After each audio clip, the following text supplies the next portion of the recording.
السلام علیکم ناظرین.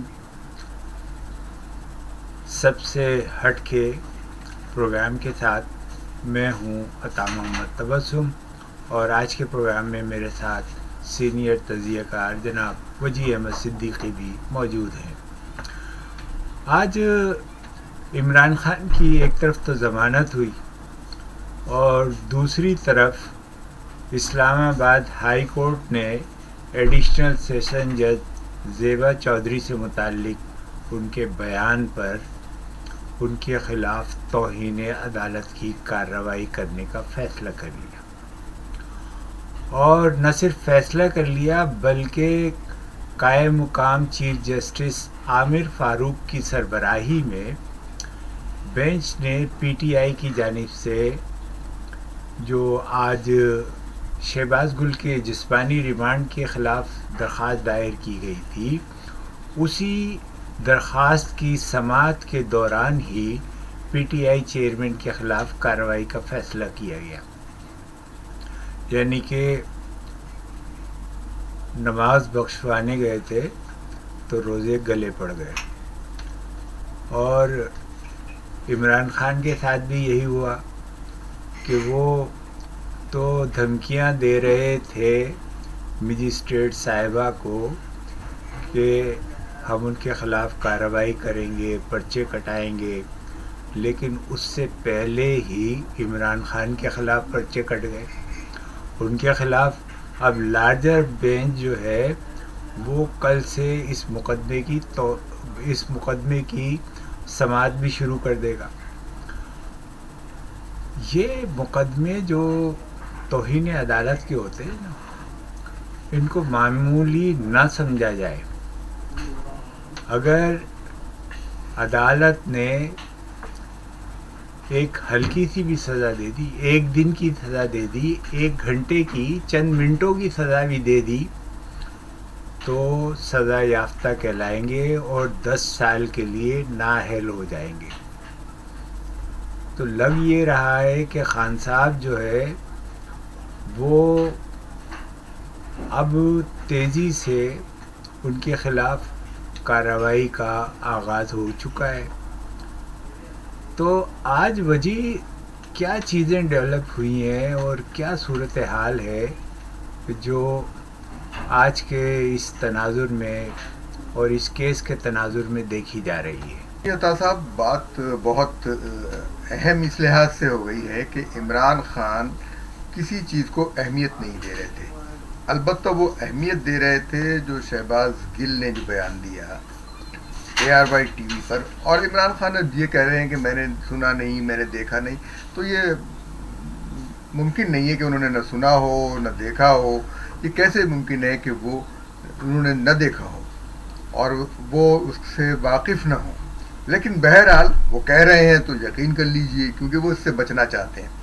مگر انہوں نے اسلام آباد میں جلسے میں کھڑے ہو کر جس طرح سے للکارا ہے آئی جیز کو، پولیس والوں کو، اور پھر مجسٹریٹ زیبا چودھری کا نام لے کر ان کو للکارا، جبکہ ان کے شہباز گل کو انہوں نے کم سے کم ریمانڈ دیا تھا، جس سے وہ جیل، اور انہیں اڈیالہ جیل بھیج دیا تھا زیبا چودھری نے، جس سے ان کی کوئی بچت ہوئی تھی. اور یہ پھر یہ تشدد کی جو کہانی سناتے ہیں شہباز گل کی، وہ بھی ایک جو ہے وہ بہت عجیب و غریب بات ہے. اور پھر اس سے پہلے وہ اس کے اوپر یہ بھی الزام لگا چکے ہیں کہ اس کے ساتھ جنسی تشدد کیا گیا. تو بہت عجیب و غریب ہے کہ اپنے ہی اس کو انہوں نے، وہ پھنسے ہوئے ہیں عمران خان صاحب. اب نااہلی ان کی ہونی ہے، گرفتاری ہو تو گرفتاری سے بھی وہ خوف زدہ تھے. اب گرفتاری نہیں تھی جب تک ان کی ضمانت نہیں آئی. تو معلوم یہ ہوا ہے کہ بنی گالا میں انہوں نے زیر زمین کئی جو ہے وہ گھر بنا چکے ہیں، تہہ خانے بنائے ہوئے ہیں، جو بظاہر تو گھاس پھوس اور جھاڑیاں نظر آتی ہیں، لیکن اس کے اندر سے سیڑھیاں اتر کر جاتے ہیں تو کمرے بنے ہوئے ہیں. تو وہ ایسے ہی کسی کمرے میں وہ چھپے ہوئے تھے، جس کے بارے میں سوائے 2-4 ملازمین کے کسی کو علم نہیں ہے کہ عمران خان وہاں موجود تھے اور وہ کسی پناہ گاہ میں چھپے ہوئے تھے. تو یہ سلسلہ جو ہے اب ممکن ہے کہ کل دیکھا جائے گا کہ جج کیا فیصلہ کرتے ہیں. توہین، اگر ایک چھوٹے جج کو کی توہین کی جائے تو بڑے ججوں کو خیال رکھنا پڑے گا کہ آئین یہ پورا سارا نظام خراب ہوتا ہے کہ ایک چھوٹے جج کی توہین ہو اور بڑے جج جو ہے اس کو معاف کر دیں. یہ ممکن نظر نہیں آتا. اگر یہاں سے بچیں گے تو الیکشن کمیشن کا کیس موجود ہے, توہین الیکشن کمیشن کی بھی جو ہے وہ حیثیت ایک عدالت کی سی ہے فواد چودھری پر, اور ان پر بھی دونوں پر الیکشن کمیشن کے خلاف توہین کا کیس ہے, اس کا بھی انہیں سامنا کرنا ہوگا. جانے کیوں عمران خان گرفتاری سے بہت گھبراتے ہیں, اور ان کی جو پرانی تصویریں ہیں جس میں وہ سیڑھیاں پھلانگ کے اور سیڑھیوں پہ چڑھ کے اور دیوار پھلانگ کر وہ جس طرح بھاگے تھے, وہ بھی جو ہے وہ ننگے پیر بھاگے تھے. پچھلے دنوں بھی جب ان کی گرفتاری کا بہت زیادہ شور مچا تھا تو یہ خیبر پختونخوا میں جا کے بیٹھ گئے تھے, اور اب بھی جب کل تھے ان کی گرفتاری کا بہت زیادہ شور ہوا تھا اور ان کے خلاف مقدمہ بھی درج ہو گیا تھا, اور تو انہوں نے فوری طور سے پورے ملک سے اپنے کارکنوں کو بلایا, اور وہ کارکنوں کی ڈھال میں بنی گالہ میں محفوظ طور سے یہ اپنے جو ان کے شیلٹر ہاؤس ہیں ان میں پناہ لی. پولیس آج گئی تھی بنی گالہ, پولیس نے وہاں تلاشی لی ہے, لیکن وہاں عمران خان نہیں ملے. لیکن جوں ہی عمران خان کی ضمانت ہوئی اور یہ اطلاع ملی کہ ان کو 3 دن کی ضمانت مل گئی ہے, تو وہ فوراً بنی گالہ ہی سے اسی رہائش گاہ سے بازیاب ہو گئے, دوبارہ سے منظر عام پر تشریف لے آئے.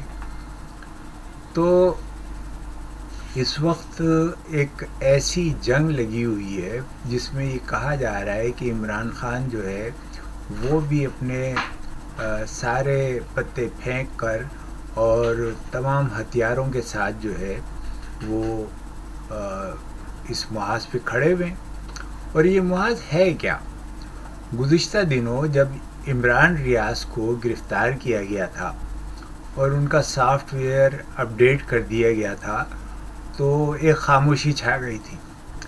پی ٹی آئی کے تمام محاذ پہ جو ٹویٹرز کے اوپر جو ٹرنڈ چلتے تھے غداری کے اور بدنامی کے اور گالیوں کے, وہ سارے ٹرن جو ہے وہ خاموش ہو گئے تھے. لیکن جب شہباز گل گرفتار ہوئے اور تو یوں لگا کہ جیسے طوطے کی جان جو ہے وہ طوطا پکڑا گیا جس میں ان کی جان تھی. ہاں, وہ طوطا پکڑا گیا جس میں ان کی جان ہے. اور عمران خان اپنے ساتھیوں کے بارے میں, عمران ریاض ہوئے, بشرا بیوی ہوئیں یا گوگی ہوئیں, ان سب کے بارے میں وہ بہت شدت کے ساتھ کھڑے ہو جاتے ہیں, اور ایک لیڈر کو جس طریقے سے اپنی پارٹی کو لے کر چلنا چاہیے تھا اور جس طریقے سے بڑے معاملات پر, بڑے موضوعات کے اوپر جم کر کھڑا ہونا چاہیے, وہ اس کے بجائے وہ چھوٹے موضوعات پر اپنا ٹیمپر لوز کر جاتے ہیں, غصے میں آ جاتے ہیں, اور یہی غصہ ان کے لیے بڑا نقصان دہ.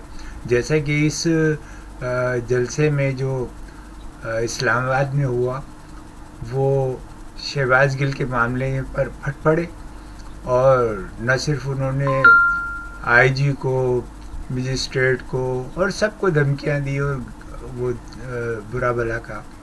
تو یہ صورتحال ایک لیڈر کو زیب نہیں دیتی. ان کے چھوٹے جو لیڈر ہیں, دوسرے درجے کے, تیسرے درجے کے, یہ ان کا کام ہے وہ اس طرح کی دھمکیاں دیں, اس طرح کے بیانات دیں, اس طرح کی باتیں کریں تو اچھا لگتا ہے. لیکن ایک قومی سطح کا لیڈر جب کسی چھوٹے معاملے پہ, کسی معاملے پہ چھوٹے اہلکاروں کو پولیس والوں کو، آئی جی کو، مجسٹریٹ کو ان کو دھمکیاں دیتا ہے تو یہ کچھ اچھا نہیں لگتا.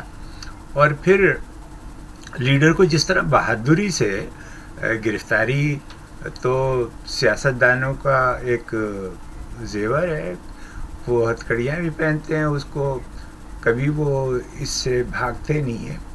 لیکن نہ جانے کیوں خان صاحب جو ہے وہ اب تک گرفتاری دینے سے بہت کتراتے ہیں، اور شاید یہی وجہ ہے کہ اب گرفتاری سے بڑھ کر وہ نااہلی کی طرف معاملہ جا رہا ہے.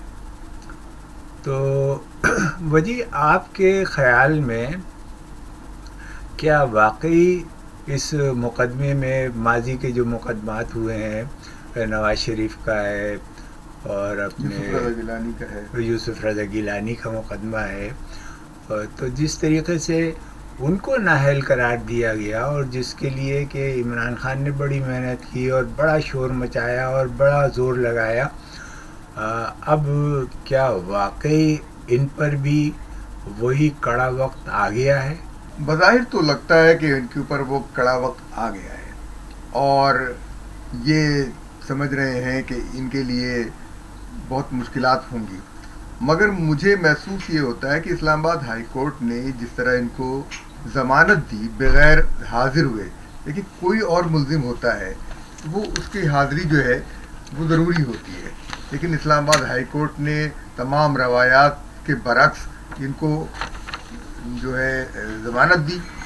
اور یہ پھر اچھا عقل مندی یہ دیکھیے، اگر وہ وہاں پر چھپے بھی ہوئے تھے اور بنی گالا کی گھر میں چھپے ہوئے تھے تو وہیں سے ان کو برآمد ہونے کی کیا ضرورت تھی؟ تھوڑی سی صبر کرتے، کچھ دیر لگاتے تو معلوم ہوتا کہ کہیں اور سے آئے ہیں، تاکہ آپ کی کمی گاہ کا پناہ گاہ کا بارے میں نہ پتہ چلتا. لیکن اب ان کو پتہ چل گیا ہے کہ یہاں پر کوئی کمی گاہ بھی ہے، کوئی پناہ گاہ بھی ہے، تو یہ معاملات ممکن ہے.